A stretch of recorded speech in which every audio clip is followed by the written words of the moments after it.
Hi, this is Craig and welcome back to another episode of Cruising Off Duty.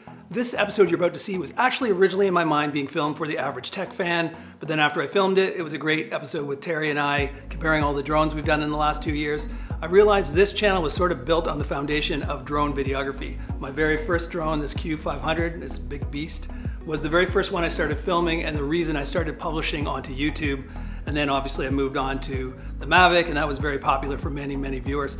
I sort of realized if I only published it at Average Tech Fan, many of you on Cruising Off Duty would never see it, and I think that would be a shame. So I'm gonna put it here on this channel as well. Now most of the tech I'm gonna only cover on the Average Tech Fan, but let me know in the comments below if things that are pertinent to the Cruising Off Duty channel, like drones or other videographer equipment, if you wanna see that on the Cruising Off Duty channel, let me know and I'll continue to put it there as well. But otherwise, if you're interested in all sorts of tech and you're not sure if it's gonna show up on the Cruising Off Duty channel, subscribe to the Average Tech Fan channel, that's my other channel. But in this case, I think it's good for both audiences. Hopefully you enjoyed the episode and let me know in the comments if it's something you've enjoyed and want more of.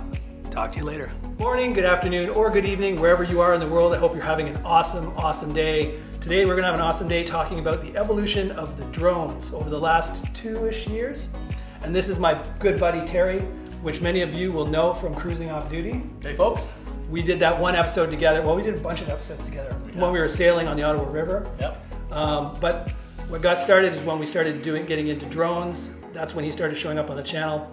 We did my most popular video, which I think is over 100,000 views, where we took this drone, the Mavic Pro, and tried to fly it over the Ottawa River as far as we possibly could. That was a cool day. It was fun. But in hindsight, very dangerous for my second day of owning the Mavic Pro. Yeah, exactly. We went out over the river, oh God, I forget how many, 15,000 feet or something. Oh like yeah, that. it was crazy. Yeah. So anyways, if you haven't seen that video, I'll put a link up in the top to that video. It is my most watched video on my Cruising Off Duty channel. And it was all about how far can we push the Mavic Pro and still have connection. And we were blown away by how far. Oh, totally blown away. Yeah. So anyways, we want to talk about these drones. Some of them are mine, 2 of them are mine, and 3 of them are Terry's, and one of them is his son. So we've got the full collection of drones here, starting from the oldest, going through to the newest. And as you can see, oldest is big, and as we get newer, they get smaller. So we'll start with the very oldest and the very biggest. This was the one that started my Cruising Off Duty channel. I bought this drone in December of 2015, so just a little over 2 years, almost getting close to 2.5 years ago. Yeah. And at the time, this drone was competing with this drone. This is the Phantom 3 Professional. And I was trying to decide between these two at the time. I bought this one for a bunch of reasons.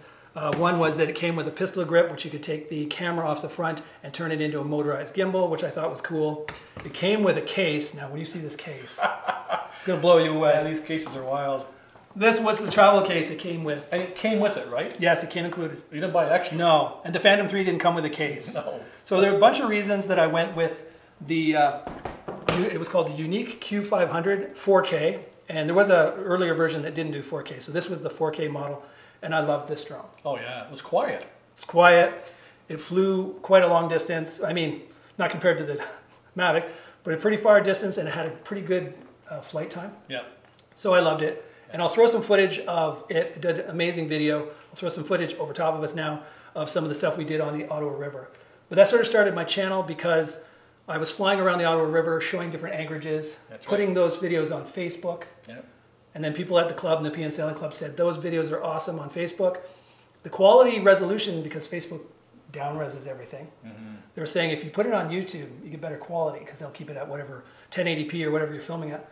And so I did. Yeah. And that started the Cruising Off Duty channel. Do you remember the time you actually met a tree with that? Yes. Yes. That was cute. This thing, yeah, just to compare them, this thing has absolutely no sensors. So it didn't have any obstacle avoidance technology. And Terry and I were just having fun again. He had just gotten this one. That's right. And we wanted to fly comparing each other. We did an episode about that, didn't we? We did. We compared the different drones. And he had this one, and it doesn't have any sensors either. No. No, not yet. Mine doesn't have any sensors, but we were out the end of a field, and then we turned to go, I thought, behind a tree. Yeah. And it never came out the other side. Never came out. And I'm like, what? Where did it go? So we went looking for it. We had the hardest time finding it. Oh, did we ever? It ended up being way up in the tree. And the only reason we found it was because I could still see the feed of the footage. Yeah. and I could see the road of the cars going by, and I was trying to figure out, well, if the camera's seeing that and I'm standing where it should be, how come I don't see it? And eventually we figured out it was way up there. Like, and if you don't know Craig well enough yet, you'd think that would discourage somebody to actually break their only drone. And this was really special to Craig at the time. If you knew Craig back then, just 2 years ago, this was his baby. I love this thing. It didn't discourage him. Instead, the only thing he wondered about was how he was going to get the next drone that actually has more features, which is what he was looking now at the Phantom 3 at the time and other drones. So no, it didn't discourage him. And you were luckily, I'm not a good tree climber, and that's great. Terry went up and poked it with a stick, and the thing fell like 25 feet to the ground, and it actually broke off the camera. So I had to rewire the mount on the camera. But other than that, this thing is a beast. It's actually bumped into a few things, and it's never had a problem. Seriously. You caught it a few times for me on my boat, and you could catch it, although it's not quite as structurally rigid as the Phantom 3 was, because it has two legs, like two on each side. This one has really one leg. Yeah. So when you grab, this is a heavy enough drone with the battery in it. It feel like the leg flexes a bit, but at least you can grab it without getting your hand anywhere near the props. Yeah. So that's something you want when you're on a sailboat or a moving boat, trying to catch your drone. This can do it. Obviously, the Phantom series can do it. So your drone was bought by your son. That's right. Birthday present. Birthday present. Nice son. Eh? I know, eh? So anyways, he got him this, and that's when we started flying together. And we did that distance test with your drone versus my drone. And the Mavic definitely goes further than the Phantom 3 by far. But that's because it's OcuSync. We'll talk about that in a second. Yep. So that's the Phantom 3. And then your son went out and bought, well, I think I actually got my drone first, right? Yes, you did. Yep. So I got the Mavic Pro. So this was my upgrade from the Q500. And I loved this. I still do love this. I haven't even got another one since then because it does everything I need. Sure. And I got a lot of interest on my channel because the Mavic Pro was the hot drone at the time. And if you don't know, it folds and it gets much smaller than this. This is its in its biggest form. But this thing has OcuSync, which means it can fly a long way. Like I said, we tested it and it went out 15,000 feet. And the only reason we came back is because it told me my battery was getting low. Yeah. Not because I lost connection with the receiver, the controller. It said, yeah, you might want to come back, the battery's getting low. And we flew all the way back, so it would have been like, I think we worked it, it was like 32,000 feet of total flight. And then I still had 4 minutes of flight time. So the battery was being super conservative in how much time it had left, but better safe than sorry. And consider that we were test flying this over water. Yeah. So here we were, 15,000 feet out. His battery's telling him, yeah, be careful now. And fly back over water. Yeah. No other choice because we were on the other side of the water. I had to fly back over the water. Yeah. So that's why I say I look back now and go, wow, we were taking some risks because I've lost a Mavic in the wintertime over water for a battery error. So this was my second day owning the Mavic when I filmed that. And had I been flying back and all of a sudden it went, battery error, into the water, I would have lost my drone on the very second day of owning it. That's right. So in hindsight, probably should have tested the distance over like a farm field or something where that if the battery goes out, the thing will auto land, and it would have auto landed on a field, not on a body of water. Yeah. So we were lucky, but it got a lot of interest. So yeah, we tested that. Yours has light bridge. This had OcuSync. Light bridge is not quite as good for distance, but it still does a pretty good job. You went pretty far too. I did, but probably 2/3 of your distance. Yeah, and you had the extra little things for your antenna for distance. I have the distance ones built in. That's true. So that's an option you can get installed from third parties that really help extend the distance, but it would never still extend it as far as the Mavic Pro. The Mavic just straight out of the box flies a lot further. Yep. So I had that, and then your son got the Phantom 4. And he spoiled himself on that one. Yeah, and that one has sensors on all sides, right? Yeah. The Phantom was a step up from the Mavic in terms of sensors because the Mavic has sensors, obstacle avoidance sensors out the front and out the bottom, nothing out the sides, nothing out the back. So that was kind of the next step up from DJI, was to come out with a drone that has obstacle avoidance sensors on all 5 sides, really, all 4 sides and down, right? It was very impressive. Yeah, and it flies faster than everything else on this table. Anything here. I was surprised at that looking at the specs. Yeah. Yeah, so it does fly faster and longer than... It's still light bridge though. It's still light bridge. That's still light bridge. Yeah. So it won't go as far as the Mavic, but now they've come out with a Phantom 4 Pro version 2 that does have OcuSync, so now they're using the same technology as the Mavic. Yep. Yeah, so it's good and it's fast. Now, fast doesn't really matter to me. If you're a videographer, if anything, you're trying to get the slow panning moves. So having a drone that goes super fast really isn't that valuable to me because I usually want slow panning. The only time it might be valuable is if you're tracking a car going down the road or a motorcycle like I have, you know, doing an aerial shot of the motorcycle going down the road and you don't want to drive at 30 kilometers an hour. You want to drive at 50 kilometers or 60 kilometers an hour. This might be able to keep up with you. And the Mavic won't. It's smaller. So. And a new user also, I think, would be better off not flooring it because it gets away from you pretty quickly. Yeah. So and you can lose sight of it pretty fast. Oh, pretty fast. Yeah. So you just don't do that. It's white too. I've always wondered about DJI making it white because against the light sky, you know, the overcast white clouds or whatever, a white drone on a white background is really hard to spot. The Mavic, even though it's smaller, at least they've made it charcoal gray. Yeah. It's a little easier to spot against the sky. So I've never understood why they make their drones white, but yeah, it is what it is. It is. Yep. So now this is Terry's next baby. So this one I've never flown. The Mavic Air. The Mavic Air. And of course it's Wi-Fi based. So it actually does very well from a distance perspective, but for most folks now, for most jurisdictions, you're not allowed to fly beyond your line of sight. So this product actually can get you several kilometers or miles worth. I think it's around 4 kilometers, about 2.5 miles, which is still very respectable, but that's way beyond your line of sight anyways. In theory, you shouldn't go past that. So this actually is very good for that. As small as it is, the stability is just out of this world. It has, of course, avoidance tracking both front and back. So if you head toward the woods... It's got it on the back too, eh? Yeah. You head towards the woods, it will actually go around things. It actually goes around things, which blows you away. You're going to head toward a wall of some type, and as long as it can get around the wall, there's openings on the other side, it will actually go around it itself. You just keep your dial going straight. It simply goes around and above. Yeah. That technology means for a lot of people who are not good at flying drones these days, let's say, this one would be perfect for you because you're not going to have an accident with it. Yeah. Very powerful, very fast. In sport mode, this thing is just blistering fast.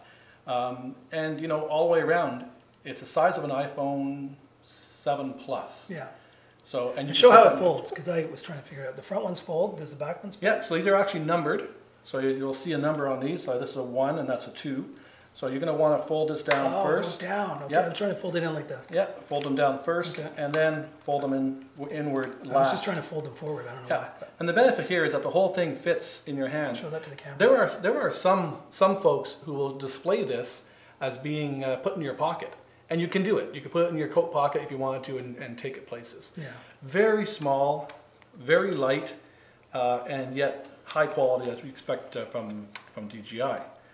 Now the cases for these smaller ones, like I have like a Pelican case for my Mavic, which is already fairly small, but then I got a clamshell case, which I don't know what I've done with now.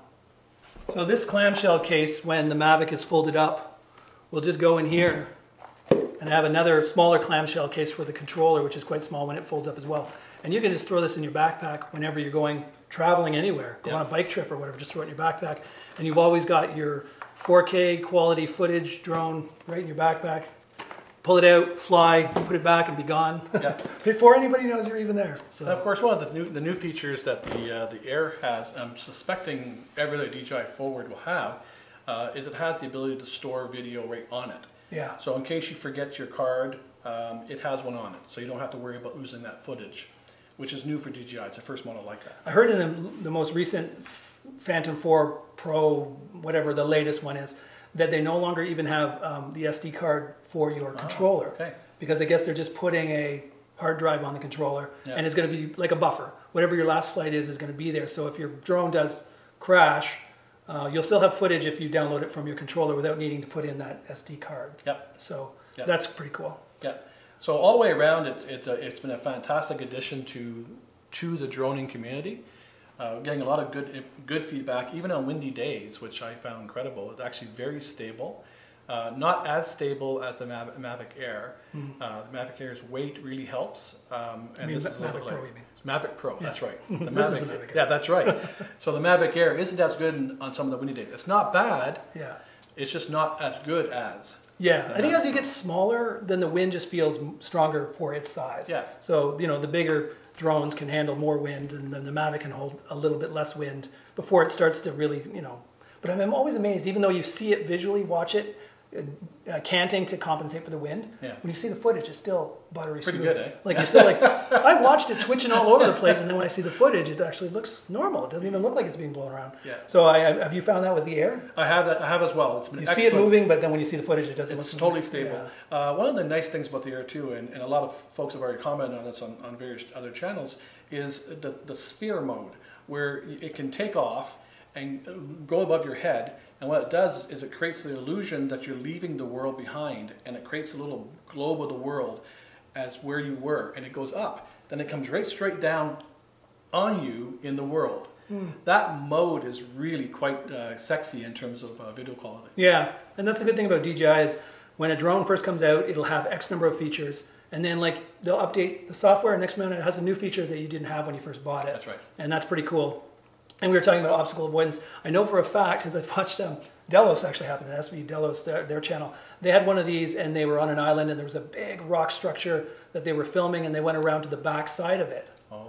And then they lost signal. I guess the radio, they were also probably a little bit far, and then the rock structure was between them and their controller. Yeah. All of a sudden they like had no signal, and they couldn't get it back because the drone was just hovering on the other side of this rock, cliff.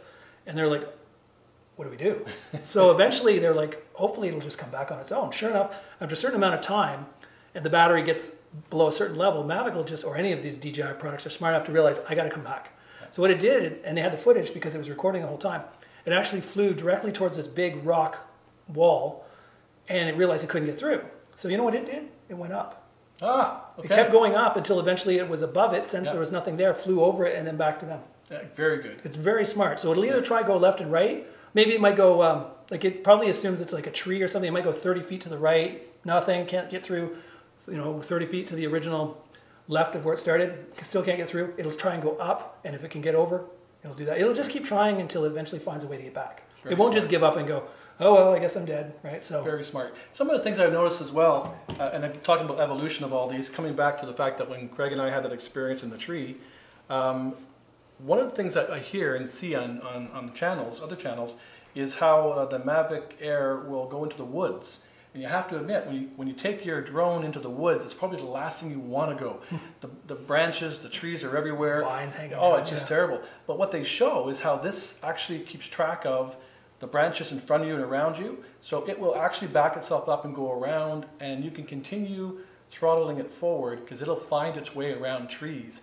And that's just something from a droning perspective I think is really challenging under any other droning circumstance. Right. No, it's awesome. So the evolution is continuing. Now, Terry's newest and cheapest actually drone, probably most fun, and so definitely indoors, because I've tried flying this indoors, and it can be a bit spooky. But tell us about the latest drone. This is absolutely incredibly small, and before everybody discounts it and thinks it's a toy, the blade quality is the same as any one of the Mavic products. And tell them the name of the product. This is the Tello. DJI makes this as well? Yeah, DJI makes this through Tello. And this particular product is very small, as you can see. I mean, it literally is puny. But the quality of the camera is a 720, which is great for indoors. It's smooth. Yeah. This will actually take off from your hand. In fact, you can start it up and throw it, and it will stabilize itself in the room. It's fantastic for indoor droning. You can't hurt it. I've tried, trust me. And it lands on your palm, so just simply show your palm out and it will bring it back into your palm. Very, very good drone. The mobility is fantastic. If you want to take it and go upstairs, go down, the camera is fantastic too. Some of the things I wanted to try, this was actually when I got this. I wanted to see what it was like.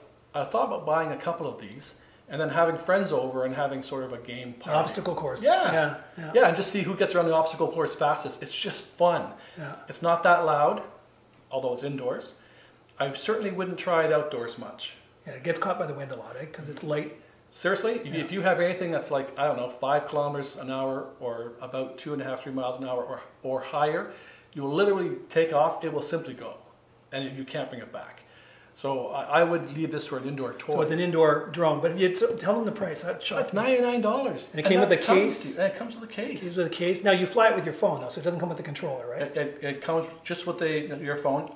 I am told you can buy a controller for it. Yeah, probably more than the controller would be more. That's right, probably more than $99. More than $99. But you know what? The phone is great. Seriously, the quality, the video quality is really, really superb. Well, 720 is plenty fine, especially when you're looking at it on a phone. You're just trying to use it to guide where you are. That's all. Right? And then you obviously can record it, but you may not publish it to YouTube if it's 720, or maybe you will. But the thing isn't really meant to be a videographer's drone. Like these other ones are really videographer's drones. I mean, even though it's smaller, this shoots. You said it shoots 4K? Yeah, 4K. 4K. I mean, come on. This tiny little drone shoots 4K. That's amazing. Now, you can't expect that level of technology in something that weighs. I mean, you could literally, if I could balance it, I could lift this with one finger. That is so tiny. Isn't it? And for 99 bucks, like, you could play with it until you break it, and it's like, who cares? Blue 99 bucks. And there's no real gimbal on it to speak of, right? It actually seems pretty solidly built, though. Like, it doesn't feel like a toy. Well, if you look at the actual chrome motors, I mean, these are made in good quality. Yeah. It's not cheap stuff. So we're going to fly that in here right now, and we're going to show you what it looks like in here. I'll film and he'll fly, and it's got, the good thing about being prop guards is even if you bump a wall, you're not going to break a prop. No. I have prop guards for my Mavic, and I don't use them because I tried them once in a forest, and I thought that would stop twigs and vines from going into the prop, and it really doesn't. Just catches doesn't. And the problem with this is if you get caught in a tree, if you get caught on a branch, now you're going to have a drone hanging from the tree 30, 40 feet in the air, and good luck getting it down. Yeah. So that's why I stopped using my prop guards. Mine were given to me by a company to try out back when I used to do all these tech reviews on my Cruising Off Duty channel. My channel is much bigger over there. I used to get all sorts of stuff sent to me, but I didn't think it was fair to the sailors who probably didn't care about drones or camera gear, so I started this separate channel. But I was getting a bunch of stuff when I was doing the Mavic Pro tutorial series, and prop guards don't really work for me. But indoors, indoors is perfect. Perfect. And the other thing about having prop guards on an outdoor drone is it just adds more windage. It does. So this drone is already light, but then you add all this extra plastic around the outside. That's just more for the wind to catch and to take it off. Yeah, absolutely right. That's why it's not good for outdoor windy conditions. But for people who just want to simply have a little bit of fun with a drone of any type, and they don't have a lot of money to invest in the drone, they just want to have some fun. Yeah. This is really it. The only caution is, again, people take their drones outdoors. I would be very cautious in doing that. But indoors, in your basement, having some fun, this is one you want to start with if you haven't got any other drone. It's just a lot of hoot. It might be good for learning how to fly a drone too. Yes. So if you've got a teenage kid or a younger, tween that you want to buy them a drone, but you don't want to buy them a Mavic or an Air that's going to cost you, $1,000. You give them one of these, say, look, prove to me that you've got the skills, and maybe for Christmas or birthday I might get you something better. But this will definitely give you the skills for hovering and spinning and panning and doing all that stuff, and recording some video. So, yeah, and it's fun, and it's fun. Good. Yeah. All right, so the next footage will be the Tello flying in my house. All right. Good luck with that. See you soon. Okay, he's about to take off with the Tello. We're going to do a little flight, and then he's promised me that I get to try it, and it's going to be pretty cool. Yeah, Craig gets to play after I get to play. Yeah, I want to make sure he gets a chance to fly it before I crash it. So no, it's the opposite way around usually. All right, so let's see how it goes. Here we go.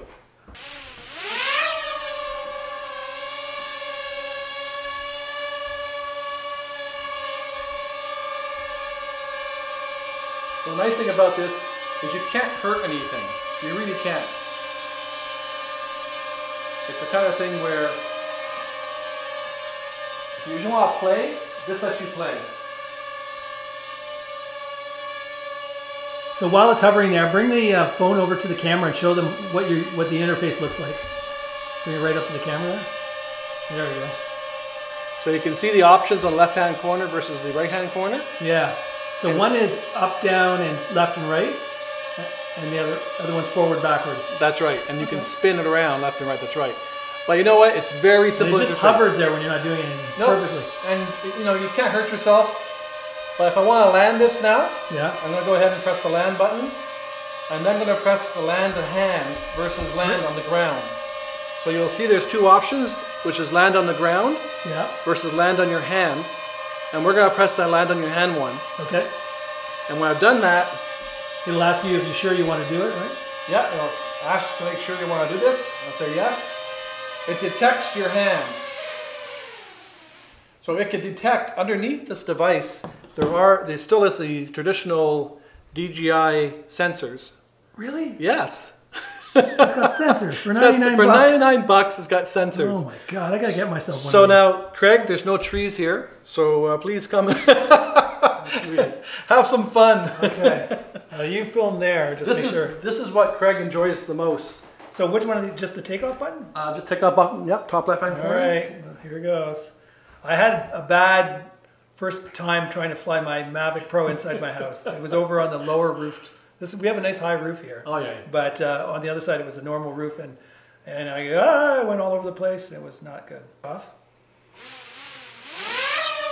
That's all I did. How does it decide how high you have to film up? It actually does that for you automatically. It just goes to a certain height and stops. So now I'm going to just orientate it. Yep. I'm going to pivot left. Now I'm going to go forward. Nope. Reverse. Okay. I don't know which way. I was saying this earlier. The front and the back on this look identical. So they're all standing behind it. The weird thing is the smaller side is the front and the wider side is actually the back, which throws me off. So now I want to go up a bit. I'm going to go over towards the... Now, this is great for indoors. It is so good. This is an indoor drone. Okay, coming back. Probably a parent's worst nightmare at times because you're flying a drone indoors. But even if you chose, now you probably won't, if you want to choose to actually hit one of your walls, it won't damage anything. I'll let you hit your phone against the wall. I don't want to break it. Come on, Greg. So I'll go left. So you can go forward, backwards, obviously, left and right. Is everybody catching the smile on his face? This guy just loves For the 99 bucks toys. now, I'm like... He loves the toys. And you were saying that they don't really advertise this very much. You can't find these. If you go to the DJI website, you will not find this. You have to Google DJI Tello, T-E-L-L-O, and then you'll have a link. Otherwise... So I'm going to just do the land in my hand mode. Hand in hand, yes. And don't put your fingers up when you do it. Otherwise I will get zapped. So, That's true. Alrighty, awesome. Isn't it? Get it off my hand. Like it's like a 99 spider. bucks. Yeah. So, yeah, for 99 bucks, I think I'm going to have to pick one of these up. Just for shits and giggles. Then we can do the little obstacle course thing you were saying. Absolutely. Like in my house, it's kind of a round thing. There's a center, pan over that way and just kind of show. So there's kind of like a staircase thing over there. So I go around through my dining room to the family room, then back around into here. So we could actually do races. This would be good. Laps around. Oh, this would be really good actually. Yeah, He has a height of the ceiling, which is like... Pan up, you'll show I got the cathedral ceiling. I don't know here. how tall this is. What, 20 feet maybe? Way well over here. Over there, it's kind of a normal. Well, it's a little high there, but it's really high here. It's really high. So this would be a good spot to set up an obstacle course. So We should do it. 99 bucks. Okay, so that's the Tello. I got to say, I'm super impressed. Super impressed. Again, it's a little hard to tell which side's the front and the back. He said you look for the blinking light. That's the front, which is kind of opposite of most of the drones. Because I don't know. Anyways, You're right. anyways, the blinking light is the front, and the wider side is actually the back. But once you get figured out, then going forward and backwards is more intuitive. Love this thing.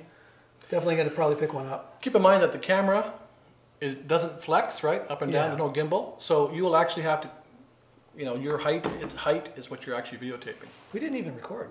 No. We could have recorded. Yep. Should we fly it again and record? How do you get this? How do you get the video off this? It stays on the device, and then from there you transfer it back. Okay. So that would be a little hard for me to get off your phone. So you can just say, rather than saying hello, you can say Tello. Tello. All right. That's it for it. Hope you enjoyed this episode on the evolution of the drone over the last 2+ years, from the really big to the really, really real small. So that's quite the evolution, considering 2.5 years isn't that long. Not long. And there was nothing, well, not much smaller than this on the market for the hobby drone back then. This was kind of normal. Yeah. This and this were the normal drones two-ish years ago. It's amazing, the technology improvement. Incredible. All right. Hopefully you enjoyed it. If so, give it a like. If you haven't already, subscribe to the channel, and I'll catch you on the next one. See you later. Bye. Switch for a second. Yeah. No, I'm just trying to decide which side of my face looks better. Okay, today we are going to talk about the evolution of drones, and I've got my good friend with me, Terry. Starting over.